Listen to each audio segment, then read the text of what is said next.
Hello, I'm Stephanie Krause, and I'm an illustrator, book artist, and teaching artist. Today, we're going to be exploring the idea that you can see multiple possibilities in a simple shape, and you'll be creating a drawing on a folded piece of paper that when you open it, changes from one drawing into another drawing. This video is part of the Kennedy Center Education's online series, Teaching Artists Present, in which teaching artists from all over the country present arts activities that you can do from the comfort of your own space. One of my favorite things about looking at the world through the eyes of an artist is that I see possibilities in the world around me. As I'm walking through my neighborhood, as I'm looking up into the sky, I'm always looking for shapes that give me new ideas. For example, did you ever look up at a cloudy sky like this one and notice that maybe you can see pictures in the clouds? Look at these clouds right here in the center. What pictures can you imagine you see right there? You know what I see? I see a rabbit looking at a cat who's looking over its shoulder at the rabbit. They're having a conversation. And here's something I saw walking through the neighborhood recently on the sidewalk. These two branches. I looked at them and I said, they're dancing. Can you do that with your arms? They have their arms up in the air. Maybe they're reaching out for a hug and saying, hey, look at me. But they're not just branches.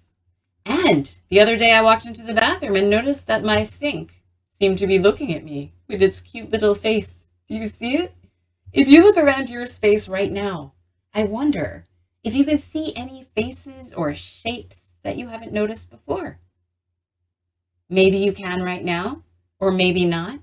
But as you walk through the world, try to see the world through those eyes, full of possibilities. You might be surprised at what you notice. And that's what today's project is all about. It's about creating possibilities. One of my favorite ways to make art is using that same kind of looking, where you look for multiple possibilities within a shape, the way that you look for possibilities in a cloud. I'm going to start by teaching you how to fold a piece of paper like this, so it opens and closes like a little doorway. And on this piece of paper, we're going to draw a simple shape on the front and then allow our imaginations to run wild as we turn it into other things. The materials you need are very simple. You'll just need a piece of paper and something to draw with, a crayon, a pencil, a pen, whatever you have. And you'll just need a small area on which to work. So why don't you hit pause and go gather your supplies. When you come back, hit play. I'll be waiting here for you. Welcome back. Did you get your piece of paper and something to draw with? Good. Then let's get started folding our paper. You're going to put it on the table in front of you like this, horizontally, the long way, like it's a bus. And we're going to start by bringing one side towards the other side. I do this flat on the table for the best results. I'm going to roll this over, make sure the corners are aligned on top of each other. And when they are, I'm going to hold this paper down, push like this, and go back and forth to make a nice crease there. You've just folded your piece of paper in half. Our next step, we're going to open it like we're reading a book.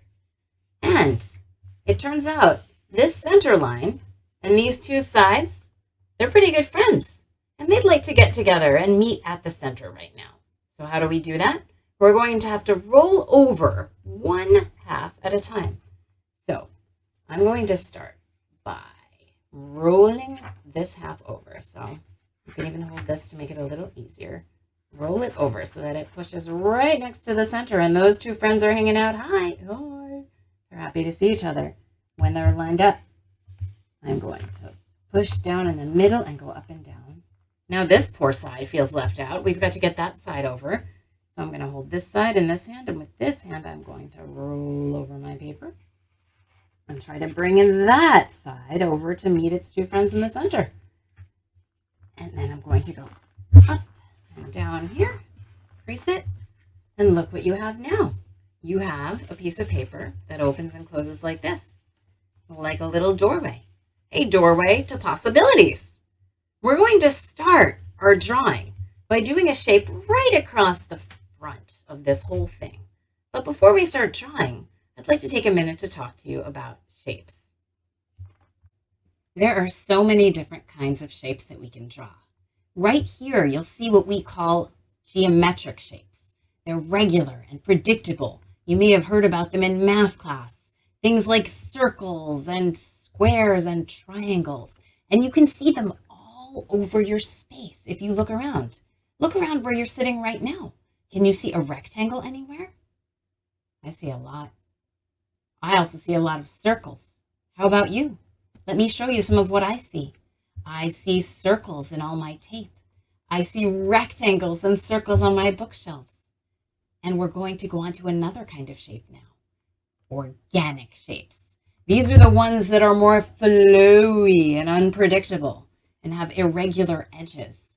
You might see these in nature, the shapes of leaves or fruits, things that can have different appearances, even though they have the same name, although shapes like this here on the screen, those don't have a name. If you look around you right now, can you see any organic shapes, any shapes with flowy or irregular edges? I can see quite a few. Here are some of the things that I saw in my space today. Bananas, squishy potatoes that are getting old, the leaves of my plant, these shapes on my placemat. So when we're making up shapes to draw, we can combine these to make new shapes of our own. For example, I might choose to make a shape that combines some parts that are kind of flowy and organic and maybe some that are a little more geometric. I can invent a shape that no one has ever seen before out of my imagination. Maybe I'll name it. I call this shape the Snorfblargle. But anyway, once you've drawn a shape, what's fun is that you get to start thinking, what could I turn this shape into?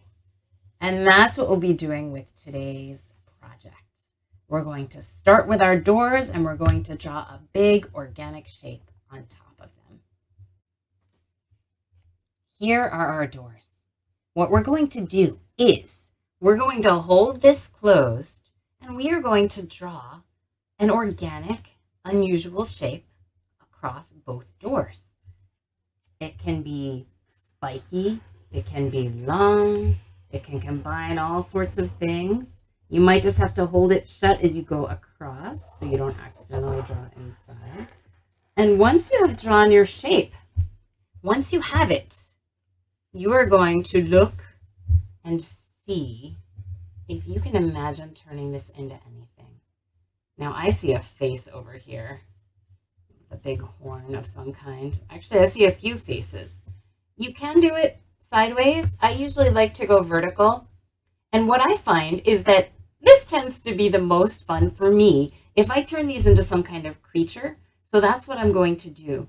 But you don't have to turn it into a creature. You can decide to make like a landscape or a building or a robot, whatever you want.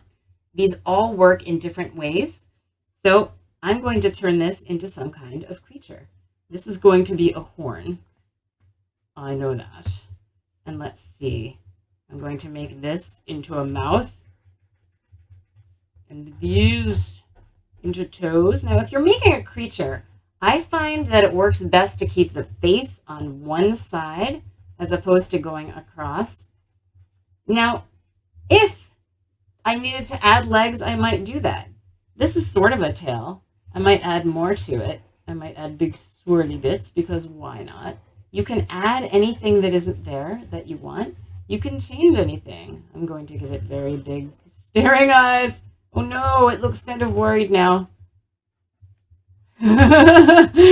What's it so surprised about? I'm going to give it little tiny wings.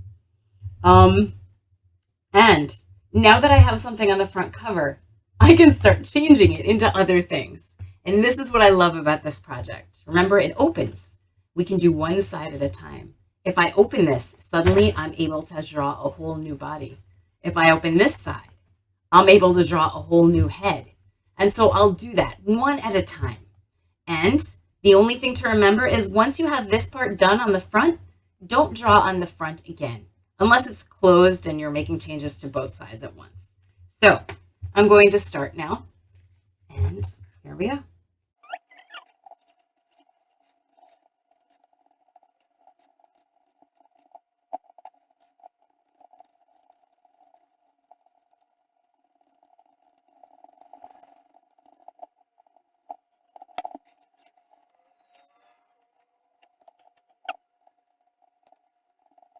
Okay, so now we have this guy.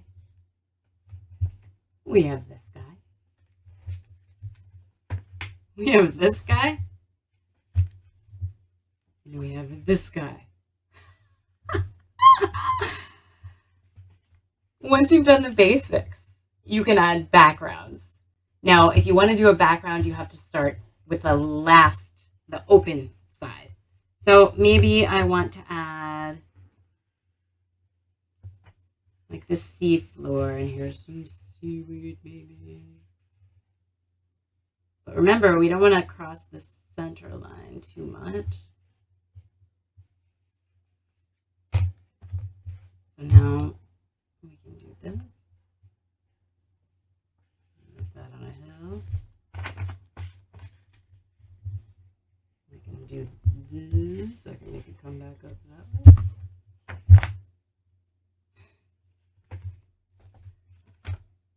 Hooray! So now that I've finished the basics of this one, what I love to do is start coming up with stories. You can write a story about your characters. You can think about, do these characters know each other? Maybe they're friends. How do they know each other? What are they doing? Another thing that I love doing is sharing this activity with somebody else. For example, here is one that I created with my daughter. I made the shape. I gave it to her. She completed this initial creature and gave it back to me. I did that. We switched again. And then we have this together. And here's one other example that I made just to show you more creatures.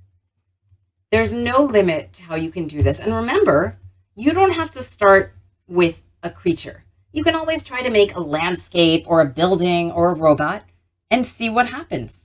There's no right answer. And that's what's fun about these. So I hope you will continue to try more of these on your own. And I hope you'll continue as you walk around your neighborhood to look for shapes and faces in the world around you. Thank you so much for joining me, for doing this project with me. I hope you enjoyed it. And I hope you will check out more videos in the Kennedy Center Teaching Artists Present collection. Thank you.